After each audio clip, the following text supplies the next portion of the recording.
నిన్నటి వరకు దావోస్లో జరిగిన వరల్డ్ ఎకనామిక్ ఫోరం సదస్సులో మన రాష్ట్ర ప్రభుత్వ బృందం అలాగే మన ముఖ్యమంత్రి చంద్రబాబు నాయుడు గారు పాల్గొని రాష్ట్రానికి పెట్టుబడులు తీసుకొస్తారని అందరూ చాలా ఆశగా ఎదురు చూశారు. లాస్ట్ ఎలక్షన్ మీకు తెలుసు, ఎలక్షన్స్ ముందు దాదాపుగా యువతకి 20 లక్షల ఉద్యోగ అవకాశాలు కల్పిస్తాను అని చాలా గొప్పగా చెప్పారు చంద్రబాబు నాయుడు. సో అందులో భాగంగానే మొదటి దఫాగా మొదటి సంవత్సరం దావోస్కి వెళ్ళారు కదా. సో రాష్ట్ర ప్రజలందరూ గర్వపడేలాగా, కూటమి నాయకులు కార్యకర్తలు గర్వపడేలాగా ఈ చంద్రబాబు నాయుడు తన అనుభవాన్ని అంతా కూడా రంగరించి కనీసం 4 లక్షల ఉద్యోగ అవకాశాలైనా కల్పించడానికి సంపద సృష్టిస్తారని సన్మానాలు సత్కారాలు అన్నిటికీ రెడీ అయిపోయి స్వాగతాలు పలకటానికి అన్ని ఏర్పాట్లు కూడా చేసుకున్నారు. కానీ చంద్రబాబు నాయుడు లోకేష్ దావోస్కి వెళ్ళి ఎన్ని కోట్లు తీసుకొచ్చారు, ఎన్ని లక్షల కోట్లు తీసుకొచ్చారు, ఎంతమందికి ఉద్యోగ అవకాశాలు కల్పించే అవకాశం ఉంది అంటే గుండు సున్నా. పక్క రాష్ట్రాల వాళ్ళు ముఖ్యంగా తెలంగాణ దాదాపుగా 1,32,000 కోట్ల పెట్టుబడులు తీసుకురావడం జరిగింది. అలాగే మహారాష్ట్ర ప్రభుత్వం 15.7 లక్షల కోట్ల ఎంఓయూల్ని చేసుకోవడం జరిగింది. మరి మన రాష్ట్రంలో ఉన్న ముఖ్యమంత్రి నాకు అనుభవం ఉంది, విజన్ ఉంది, విస్తరాకుల కట్టు ఉంది అని చెప్తాడే, మరి ఎందుకు ఇంత ఘోరంగా ఈ రాష్ట్ర ప్రజలు అవమానపడే విధంగా మరి ఉత్త చేతులతో తిరిగి వస్తున్నారో నాకైతే అర్థం కావట్లేదు. దీనికైతే ఓ కారణం ఉంది. ఇది కేవలం చంద్రబాబు నాయుడు గారి పరిపాలన వల్లే ఈ రాష్ట్రానికి ఈ అవమానం జరిగింది అనటంలో ఎటువంటి సందేహం లేదు. ఎందుకంటే మీరు చూస్తే ఈ చంద్రబాబు నాయుడు లోకేష్ ఈ దావోస్ పర్యటనకు వెళ్ళేటప్పుడు ఏ విధంగా జాతీయ మీడియాకి డబ్బులు విచ్చలవిడిగా జీవోలు రిలీజ్ చేశారు తన కొడుకుని ప్రమోట్ చేసుకోవడానికి అనేది మనం గమనించాం.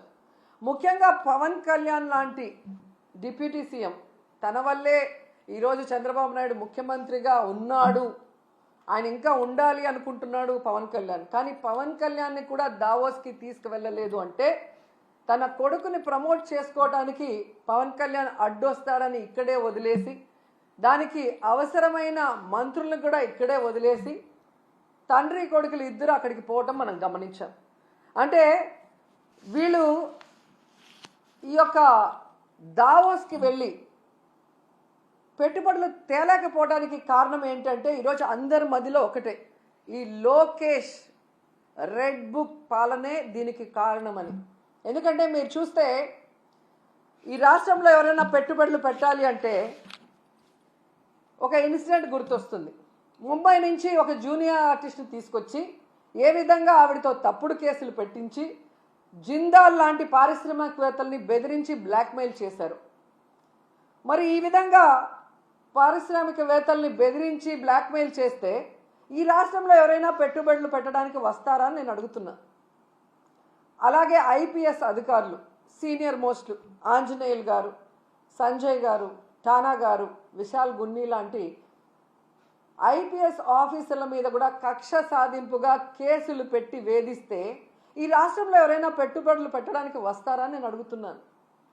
అలాగే ఐఏఎస్ ఆఫీసర్లకు కూడా 7 నెలలుగా కొంతమందికి పోస్టింగ్లు ఇవ్వకుండా వాళ్ళని వేధిస్తూ వాళ్ళని జైల్లో పెడతామని బెదిరిస్తూ ఈరోజు చంద్రబాబు నాయుడు ప్రభుత్వం డెసిషన్స్ తీసుకుంటుంటే ఎవరైనా పెట్టుబడులు పెట్టడానికి వస్తారని నేను అడుగుతున్నా. ముఖ్యంగా ఈ రాష్ట్రంలో మీరు చూస్తే ఆడపిల్లలు చిన్న పిల్లల మీద అత్యాచారాలు, అఘాయిత్యాలు, అలాగే హత్యలు జరుగుతుంటే అలాంటి రాష్ట్రంలో ఎవరైనా పెట్టుబడులు పెట్టడానికి వస్తారని నేను అడుగుతున్నా. అండ్ ముఖ్యంగా నారా లోకేష్ దావోస్కి వెళ్ళి సిగ్గు లేకుండా నా ప్రత్యర్థుల్ని అనగతొక్కడానికి నేను రెడ్ బుక్ని యూస్ చేస్తున్నాను అని చెప్తే ఎవరైనా పెట్టుబడులు పెట్టడానికి వస్తారా అని నేను అడుగుతున్నాను. ఈరోజు మీరు చూస్తే ఈ రాష్ట్రానికి పెట్టుబడులు రాకపోవడానికి కారణం ఈ రెడ్ బుక్ రాజ్యాంగమే.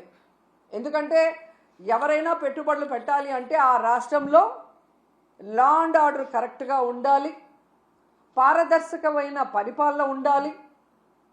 అలాగే రోడ్డు, రైలు, ఏరోప్లేన్, అలాగే పోర్ట్స్, ఇవన్నీ కూడా అంటే ట్రాన్స్పోర్ట్ ఇది కరెక్ట్గా ఉంటేనే అక్కడ పెట్టడానికి అవకాశం ఉంటుంది. మీరు చూస్తే జగన్మోహన్ రెడ్డి గారు ముఖ్యమంత్రిగా ఉన్నప్పుడు ఇవన్నీ కూడా ఎంత చక్కగా చేశారో మీ అందరూ కూడా గమనించవచ్చు. లా అండ్ ఆర్డర్ ఏ విధంగా మెయింటైన్ చేశారు, అలాగే మీరు చూస్తే సచివాలయ వ్యవస్థతో ఎలా పారదర్శకంగా పరిపాలించారు. అలాగే ఏపీలో 3 పోర్ట్లు మచిలీపట్నం, మూలపేట, రామాయపట్నం ఏ విధంగా వర్క్స్ స్టార్ట్ చేశారు. భోగాపురం ఎయిర్పోర్ట్ ఎలా ఆల్మోస్ట్ 35% వర్క్ చేసేయటం జరిగింది. అలాగే 10 ఫిషింగ్ హార్బర్లు అన్నిటినీ కూడా తీసుకొచ్చి మీ చేతిలో పెడితే ఈరోజు మీరు ఏం చేశారు? జగనన్న పారిశ్రామికవేత్తల కోసం రెడ్ కార్పెట్ వేసి ఫ్రెండ్లీ స్టేట్గా ఇన్వెస్ట్ చేయడానికి దాన్ని ఏర్పాటు చేసి మీ చేతికి ఇస్తే ఈరోజు మీరు రెడ్ బుక్ రాజ్యాంగం అంటూ రాష్ట్రంలో ఈరోజు లా అండ్ ఆర్డర్ లేదు, రోడ్డు పైనే నరికేస్తున్నారు మనుషుల్ని. అలాగే ఎవరు నోరు తెరిసినా వాళ్ళ మీద కక్ష సాధింపుగా తప్పుడు కేసులు, ఒకటి రేప్ కేసు, లేదా అటెంప్ట్ మర్డర్ కేసు, లేదా SC ST కేసులు పెట్టి చట్టాన్ని కూడా తమ చుట్టాలుగా వాడుకోవాలన్న ప్రయత్నం చేస్తున్నది నిజం కాదని నేను అడుగుతున్నాను. అలాగే ఈరోజు మీరు చూస్తే ఈ చంద్రబాబు నాయుడు, లోకేష్ చేస్తున్న పనుల వల్ల ఈ రాష్ట్ర ఇమేజ్ దెబ్బతినటం వల్ల ఈరోజు దావోస్లో పారిశ్రామికవేత్తలు ఒక్కటంటే ఒక్క రూపాయి కూడా మనకి MOE చేయకపోవడం చాలా బాధాకరం. ఎందుకంటే ఈరోజు వీళ్ళు దాదాపుగా ఈ స్పెషల్ ఫ్లైట్లు, కోట్లు, బూట్లు, సూట్లు కని వీళ్ళ ఖర్చులకే 20 కోట్ల పైగా అయింది. కనీసం ఆ దారి ఖర్చులకి అయిన డబ్బైనా MOEలు చేసుకొచ్చారంటే సిగ్గుచేటు. మాటలేమో ఇంత చెప్తారు కానీ పని చూస్తే జీరో. సో అందుకే అంటారు గొప్పలు చెప్పుకోవద్దయా తిప్పలు తప్పవని. కానీ చంద్రబాబు నాయుడు వినడు. ఈరోజు కేవలం తన కొడుకుని ప్రమోట్ చేసుకోవడానికే దావోస్కి వెళ్ళాడు. ఈ రాష్ట్రానికో, రాష్ట్ర ప్రజలకో, ముఖ్యంగా రాష్ట్ర యువతకో ఉపయోగపడే విధంగా ఏది చేయాలన్న ఆలోచన లేదు అనేది ఈ పర్యటనతో అందరికీ అర్థమైపోయింది. ఎందుకంటే అంత పెద్ద వేదిక మీద సీఎం చంద్రబాబు నాయుడు గారు మా రాష్ట్ర ఆర్థిక వ్యవస్థ చితికిపోయింది, చాలా పేద రాష్ట్రంగా మేము మిగిలిపోయాం అని అంత పెద్ద వేదిక మీద చెప్తే ఏ పారిశ్రామికవేత్త వచ్చి ఇన్వెస్ట్ చేస్తాడు? అసలు ఎందుకు అలాంటి మాటలు మాట్లాడాల్సి వస్తుందో నాకు అర్థం కావట్లేదు. ఎలక్షన్స్ ముందు కూడా దాదాపుగా 14 లక్షల కోట్ల అప్పు ఉందని చెప్పి అబద్ధాలు చెప్పటం, ప్రజల్ని కన్ఫ్యూజ్ చేయటం. తీరా మొన్న అసెంబ్లీలో చూస్తే బడ్జెట్ డాక్యుమెంట్స్లో 6.5 లక్షల కోట్లు మాత్రమే అప్పు ఉంది అని చెప్తారు. రాష్ట్రం విడిపోయాక నువ్వే కదా మొదట ముఖ్యమంత్రిగా 5 సంవత్సరాలు ఉన్నావు. నువ్వు ఎంత అప్పు చేసి దిగిపోయావు, 5 ఏళ్లలో మేము ఏం చేసామో చెప్పాలి కదా జనాలకి. కానీ బయట ఒకటి లోపల ఒకటి మాట్లాడటం. ఏదైతే ఆంధ్రప్రదేశ్లో అబద్ధాలతో, కట్టుకథలతో, పచ్చ మీడియాతో ప్రజల్ని మభ్యపెట్టారో అదే విధంగా దావోస్లో కూడా మీరు మభ్యపెట్టాలన్న ప్రయత్నం ఈరోజు పెట్టుబడిదారులు పారిపోవడానికి కారణం కాదా చంద్రబాబు నాయుడు, లోకేష్ అని నేను అడుగుతున్నా. ముఖ్యంగా జగన్ గారు ముఖ్యమంత్రిగా ఉన్నప్పుడు దావోస్కి వెళ్తే ఏ విధంగా 1,26,000 కోట్ల రూపాయలకి MOEలు చేసుకొచ్చారో మనం అందరం కూడా కళ్ళారా చూసాం. అలాగే విశాఖలో గ్లోబల్ ఇన్వెస్ట్మెంట్ సమ్మిట్ ఏర్పాటు చేసి 13.5 లక్షల కోట్ల రూపాయలకి MOEలు చేయటం మీ అందరూ కూడా గమనించారు ఈ రాష్ట్ర ప్రజలు. ఎందుకు ఇది చెప్తున్నానంటే ఈ నెలలో సాక్షాత్తు ప్రధానమంత్రి గారు శంకుస్థాపన చేసిన 1,85,000 కోట్ల గ్రీన్ ఎనర్జీ ప్రాజెక్ట్ని ఆ రోజు విశాఖ గ్లోబల్ సమ్మిట్లో జగనన్న తీసుకువచ్చిన విషయం ఈ రాష్ట్ర ప్రజలకు ఇంకా గుర్తుందని నేను అనుకుంటున్నా.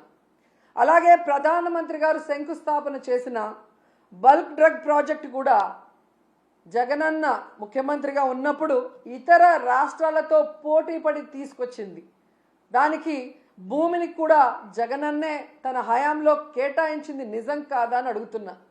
సో జగనన్న తీసుకొచ్చినవి మీ గొప్పతనంగా ప్రధానమంత్రి గారిని పిలిపించి మొన్న హడావిడి చేశారు తప్ప మీ పరిపాలన చూసి మిమ్మల్ని చూసి ఒక్క ప్రాజెక్ట్ అయినా, ఒక్క పారిశ్రామికవేత్త, ఒక్క పెట్టుబడి అయినా పెట్టాడని నేను అడుగుతున్నాను. జగనన్న విశాఖలో గ్లోబల్ ఇన్వెస్ట్మెంట్ సమ్మిట్ పెడితే అదాని వచ్చారు, అంబానీ వచ్చారు, జిందాల్ గారు వచ్చారు. అది జగనన్న క్రెడిబిలిటీ, ఆయన సుపరిపాలన, ఆయన పారదర్శకమైన పరిపాలన, ఆయన ఫ్రెండ్లీ నేచర్ పారిశ్రామికవేత్తలతో, అలాగే ఈజ్ ఆఫ్ డూయింగ్తో ఏ విధంగా పారిశ్రామికవేత్తలకి అందుబాటులోకి అన్ని తీసుకొచ్చారో అందుకే వాళ్ళందరూ రావటం జరిగింది. కానీ మీరు మీ హయాంలో ఒక్కరంటే ఒక్కరు రావటానికి భయపడుతున్నారు అంటే దానికి కారణం మీ అరాచక రెడ్ బుక్ పాలన కాదా అని నేను అడుగుతున్నాను. ఈరోజు ఇన్ని మాట్లాడి వెళ్ళిన మీకు ఉత్త చేతులతో తిరిగి రావడానికి సిగ్గు లేదా అని అడుగుతున్నాను. ఏ మొహం పెట్టుకొని ప్రజలకు ఏం చెప్పాలనుకుంటున్నారు? మీకేం కొత్త కాదులేండి. పక్క రాష్ట్రాల వాళ్ళు పెట్టుబడులతో వస్తే మీరు కట్టుకథలతో వస్తారు. ఎవరి మీద తోసేద్దామా, ఏం చెప్పి తప్పించుకుందామా అన్న కార్యక్రమం మీకు తెలిసినంత బాగా ఎవరికి తెలీదు. దీనికోసం కాదు మీకు ఓట్లేసింది, మీకు అధికారం ఇచ్చింది, మీకు పదవులు ఇచ్చింది. ఇప్పటికైనా ఈ రెడ్ బుక్ అరాచక పాలనని మానేసి ప్రజలకి మీరు ఏదైతే ప్రామిస్ చేశారో ఆ ప్రామిస్ని ఫుల్ఫిల్ చేస్తూ ఈ రాష్ట్ర పరువుని కాపాడమని చంద్రబాబు నాయుడుకి, లోకేష్కి, పవన్ కళ్యాణ్కి తెలియజేసుకుంటున్నాం. ఎందుకంటే పవన్ కళ్యాణ్ గారు ఏదో మత్తులో మాయలో ఉన్నారు, చంద్రబాబు నాయుడు మత్తు మాయలో. కనీసం దావోస్కి మిమ్మల్ని తీసుకెళ్ళలేదు అంటే మీరు వెళ్తే పెట్టుబడులు రావని మిమ్మల్ని తీసుకెళ్లేదా పవన్ కళ్యాణ్ గారు? లేదా గతంలో మీరు ఒక ఇంటర్వ్యూలో దావోస్కి వెళ్ళటం వేస్ట్, దానివల్ల రూపాయి ఉపయోగం లేదని మీరు ఇచ్చిన ఇంటర్వ్యూ వల్ల తీసుకెళ్ళలేదా? లేదా పవన్ కళ్యాణ్ వస్తే లోకేష్కి ఇంపార్టెన్స్ తగ్గిపోతుందని తీసుకెళ్ళలేదా? ఇది మాకు చెప్పకపోయినా పర్లేదు, కనీసం పవన్ కళ్యాణ్కి జనసేన కూలీలకి చెప్పాల్సిన అవసరం ఉందని కూడా ఈ సందర్భంగా తెలియజేసుకుంటున్నా. ఎందుకంటే అంత పెద్ద వేదిక మీద లోకేష్ సీఎం అయితే బాగుంటుంది, డిప్యూటీ సీఎం అయితే బాగుంటుందని ఎలా భజన చేశారో, ఆ భజన చూసి పారిశ్రామికవేత్తలు ఎలా అవాక్కయ్యారో కూడా అందరూ గమనించారు. సో చంద్రబాబు నాయుడు గారు మీరు వచ్చి 7 నెలల కాలం అవుతుంది. ఈ రాష్ట్ర పరువు ప్రతిష్ట దిగజార్చే విధంగా మీరు పరిపాలిస్తున్న విషయాన్ని ఇప్పటికైనా గుర్తించండి. మొన్న టీటీడీ తిరుమల వైకుంఠ ఏకాదశి తొక్కిసలాటలో ప్రాణాలు పోగొట్టుకున్న కుటుంబాల్ని మీరు గాలికి వదిలేసి దాంట్లో నుంచి మిమ్మల్ని నమ్ముకున్న మీ అఫీషియల్స్ ఎవరైతే మీరు రిక్రూట్ చేశారో మీరు రిక్రూట్ చేసిన టీటీడీ పాలక మండలిని తప్పించడానికి, కాపాడటం కోసం ఈరోజు ఎన్ని డాన్సులు వేస్తూ తిరుమల పవిత్రతను పాడు చేస్తున్నారు. లడ్డూ విషయంలో ఎలా ఈ తిరుమల పవిత్రతను పాడు చేశారు. అలాగే మహిళల మీద ఇన్ని అఘాయిత్యాలు, ఇన్ని అత్యాచారాలు, హత్యలు జరుగుతుంటే కూడా మీరు దాన్ని ఎవరి మీద నెట్టాలి, ఏ పార్టీ మీద నెట్టాలన్న ప్రయత్నం చేస్తున్నారే తప్ప వాటికి అడ్డుకట్ట వేయకపోవటం ఈ రాష్ట్ర ప్రజలందరూ కూడా గమనిస్తున్నారు. ముఖ్యంగా పవన్ కళ్యాణ్ గారు లా అండ్ ఆర్డర్ ఫెయిల్యూర్ అయింది, హోమ్ మినిస్టర్ ఫెయిల్యూర్ అయ్యారని చెప్పి అంత చెప్పిన తర్వాత కూడా ఇంతవరకు మీరు లా అండ్ ఆర్డర్ మీద దృష్టి పెట్టలేదు అంటే ఈ రాష్ట్ర ఇమేజ్ ఎంత దిగజారిపోయిందో దావోస్ పర్యటనలో మీకు ఒక్క ఎంఓయూ కూడా అవ్వకపోవటం అనేది ఇప్పటికైనా తెలుసుకొని రాష్ట్ర ప్రతిష్టని, పరువుని పెంచే విధంగా మీరు పరిపాలిస్తారని ఆశిస్తున్నాం. అలాగే ఈ రాష్ట్రంలో తప్పుడు కేసులు, ఈ రాష్ట్రంలో మీకు నచ్చని వాళ్ళ మీద ఏదో రకంగా కక్ష సాధింపు చేయాలి అంటే అది కరెక్ట్ కాదు. ఎందుకంటే ఎప్పటికీ మీరు ఉండరు. రాబోయే కాలంలో జగన్మోహన్ రెడ్డి గారు ఖచ్చితంగా ముఖ్యమంత్రి అవుతారు. ఎందుకంటే ఇప్పటికే ప్రజలు మీకు ఓటేసిన దానివల్ల వేసిన వాళ్ళు బాధపడుతున్నారు. ఈవీఎంల వల్ల మీరు గెలిచారనుకున్న వాళ్ళు మీరు దిగిపోవాలని ప్రార్థనలు చేస్తున్నారు. ఎందుకంటే మీ వల్ల పేదవాళ్ళకి ఉపయోగం లేదు, రాష్ట్రానికి ఉపయోగం లేదు, ఏ వర్గానికి కూడా ఉపయోగం లేదు. కాబట్టి ఇప్పటికైనా మీరు మీ సీనియారిటీని ఇచ్చిన మాట నిలబెట్టుకోవడంలో పెట్టండి. ఈ రాష్ట్రంలో పుట్టినందుకు 4 సార్లు ముఖ్యమంత్రిని మిమ్మల్ని చేసినందుకు ఈ రాష్ట్ర ప్రజలకు ఇచ్చిన వాగ్దానాలు నెరవేరుస్తూ ఈ రాష్ట్ర ప్రతిష్టని పెంచే విధంగా ముందుకు వెళ్ళండి. ఇప్పటికైనా అబద్ధాలు చెప్పడం మానేయండి అని కూడా ఈ సందర్భంగా తెలియజేసుకుంటూ, నిజంగా ఈరోజు ఒక్క ఎంఓయూ కూడా జరగకుండా వీళ్ళు తిరిగి రావటం వీళ్ళకి సిగ్గు అనిపించడం లేదేమో కానీ ఈ రాష్ట్రంలో ఉన్న ఒక ప్రజల్లాగా, అంటే ఒక ఓటర్ లాగా లేదా ఒక లీడర్ లాగా మేమైతే పక్క రాష్ట్రాల వాళ్ళ ముందు మొహం చూపించలేక సిగ్గుపడుతున్నాం. గతంలో ఎలాగైతే బాబు వస్తే జాబ్ వస్తుందన్నాడు, కేవలం వాళ్ళ బాబు లోకేష్ బాబుకే ఎమ్మెల్సీ ఇచ్చి మంత్రిని చేసుకున్నాడు. ఇప్పుడు 20 లక్షల మంది అబ్బాయిలకంతా ఉద్యోగం ఇస్తాం లేదా నిరుద్యోగ భృతి ఇస్తామన్నారు. 7 నెలలు అయింది, ఒక ఉద్యోగం లేదు, నిరుద్యోగ భృతి లేదు. మళ్ళీ వాళ్ళ కొడుకు లోకేష్ బాబుకు మాత్రమే మంత్రిగా ఉద్యోగం ఇచ్చారు. సో ఈ రాష్ట్ర ప్రజలు బాగా గమనించండి. మీకు మంచి చేసిన వాళ్ళని, మీకు మంచి చేయాలని తాపత్రయపడే వాళ్ళని ఇప్పటికైనా గుర్తించి ఇలాంటి కూటమి నాయకులు చెప్పే అబద్ధాలకి, కుట్రలకి, కుతంత్రాలకి మీరు నమ్మి బలవద్దని కూడా అందరికీ కోరుకుంటున్నాను.